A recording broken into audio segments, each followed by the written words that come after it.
Hi అండి, welcome back to అరుహ recipes. ఈరోజు నేను చేయబోయే రెసిపీ ఎన్నో పోషకాలున్న సూపర్ టేస్టీ గ్రేవీ కర్రీ చూపించబోతున్నా. బిర్యానీలోకి, రైస్లోకి లేదా చపాతీ అయినా రోటీ అయినా కాంబినేషన్లో చాలా బాగుంటుందండి. డెఫినెట్గా ట్రై చేయాల్సిన రెసిపీ. చేయడం కూడా చాలా తేలికండి. చాలా తక్కువ ఇంగ్రీడియంట్స్తో టేస్టీగా రుచికరమైన గ్రేవీ కర్రీని చేసుకోవచ్చు. ఇందులో మనం యూజ్ చేసే మెయిన్ ఇంగ్రీడియంట్ వచ్చేసి బీపీ షుగర్ని కంట్రోల్ చేస్తూ antioxidants, anti agent properties అధికంగా ఉండే హోల్ మకానా అండి. సో మరి ఎంతో హెల్దీ అయిన ఈ రెసిపీ ఏంటో, ఎలా చేయాలో చూసేద్దామా. మరి ముందుగా ఒక స్టవ్ మీద ఒక కడాయి పెట్టుకొని అందులో తగినంత ఆయిల్ అనేది యాడ్ చేసుకోవాలి. నూనె కొంచెం వేడైన తర్వాత ఒక పచ్చిమిర్చిని ఇలా తుంచుకొని వేసుకున్నాను. ఇప్పుడు 3 మీడియం సైజ్ ఆనియన్స్ని ఇలా చిన్నగా ముక్కలుగా కట్ చేసుకొని వేసాను. ఇప్పుడు ఇవి కొంచెం మగ్గిన తర్వాత లైట్ గోల్డెన్ బ్రౌన్ కలర్ వస్తుందండి. ఇలా వస్తే సరిపోతుంది. ఇప్పుడు ఇందులో 1 స్పూన్ జింజర్ గార్లిక్ పేస్ట్ అనేది యాడ్ చేసుకోవాలి. ఇప్పుడు ఇందులోని కాజు పౌడర్ అనేది యాడ్ చేసుకోవాలండి. నేను 2 స్పూన్ల కాజు పౌడర్ అనేది యాడ్ చేస్తున్నాను. ఇప్పుడు ఇది పచ్చివాసన పోయే వరకు ఒకసారి బాగా వేగనివ్వాలి. ఇలా పచ్చివాసన పోయిన తర్వాత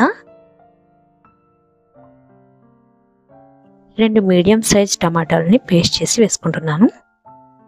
ఇది బాగా వేగిన తర్వాత కొంచెం కన్సిస్టెన్సీ అనేది దగ్గర పడాలండి. అలా వేయించుకోవాలి. నాకు కనీసం 5 నిమిషాలు అయితే వేయించుకున్నానండి ఈ టమాటో ప్యూరీ వేసిన తర్వాత. ఇలా దగ్గర పడిన తర్వాత చిటికెడు పసుపు అనేది యాడ్ చేసుకుని ఒకసారి కలుపుకోవాలి.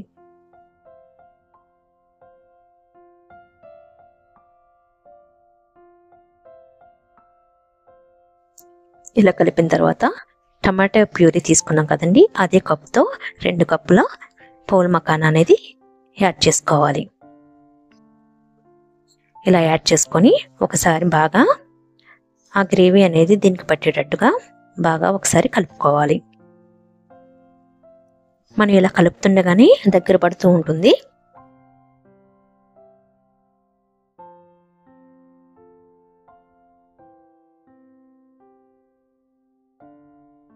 ఇలా బాగా కలిపిన తర్వాత ఇందులో రాళ్ళు ఉప్పు అనేది యాడ్ చేసుకోవాలి. ఇందులో తగినంత కారం అనేది యాడ్ చేసుకొని 1/2 స్పూను గరం మసాలా అనేది కూడా యాడ్ చేసుకోవాలి. ఇది ఒకసారి బాగా మిక్స్ చేసుకొని మనం టమాటో ప్యూరీ తీసుకున్న కప్పుతోటే 3 నుంచి 4 కప్పుల వాటర్ అనేది కూడా యాడ్ చేసుకోవాలి.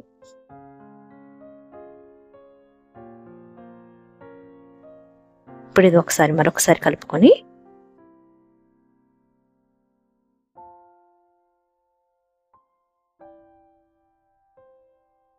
కరివేపాకు అనేది కూడా యాడ్ చేసుకోవాలి.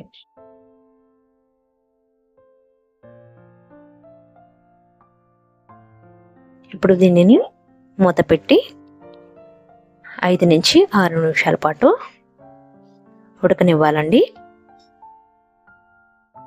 మధ్యలో ఒకసారి మూత తీసి ఇందులో మనం కస్తూరి మేతి కానీ, ఇప్పుడు ఉన్న సీజన్ బట్టి మెంతికూర కూడా అవైలబుల్లో ఉంటుంది కాబట్టి మెంతికూర అనేది యాడ్ చేసుకుంటే చాలా బాగుంటుందండి. హెల్త్కి కూడా చాలా మంచిది. ఒకవేళ మీ దగ్గర మెంతికూర అవైలబుల్ లేకపోతే కస్తూరి మేతి అనేది కూడా యాడ్ చేసుకోవచ్చు. దీనిలో కొంచెం కొత్తిమీర కూడా యాడ్ చేసుకోవాలి. ఇలా యాడ్ చేసుకొని ఒకసారి కలిపిన తర్వాత మరొకసారి మూత అనేది పెట్టుకొని మరొక 2 నిమిషాల పాటు ఉడకనివ్వండి. 2 నుంచి 3 నిమిషాల తర్వాత గ్రేవీ అనేది ఇలా బాగా దగ్గర పడింది. హోల్ మకానా అనేది ఎలా బాయిల్ అయింది అనేది మీకు చూపిస్తాను. ఒకసారి చూడండి ఎంత బాగా బాయిల్ అయిందో. ఇది చూడడానికి కదండి, తింటే కూడా చాలా బాగుంటుంది. మీరు ఇందులోనైనా ట్రై చేయండి. ఈ కూర అనేది మంచి హెల్తీ, ఎన్నో పోషకాలు అనేవి దీంట్లో ఉంటాయండి. డెఫినెట్లీగా ట్రై చేయాల్సిన రెసిపీ. దీన్ని ఇప్పుడు మనం ఒక బౌల్లోకి తీసేసుకుందాం. మీకు కనుక ఈ రెసిపీ నచ్చితే ప్లీజ్ నా ఛానల్ని సబ్స్క్రైబ్ చేసుకొని నాకు సపోర్ట్ చేయండి. Thank you.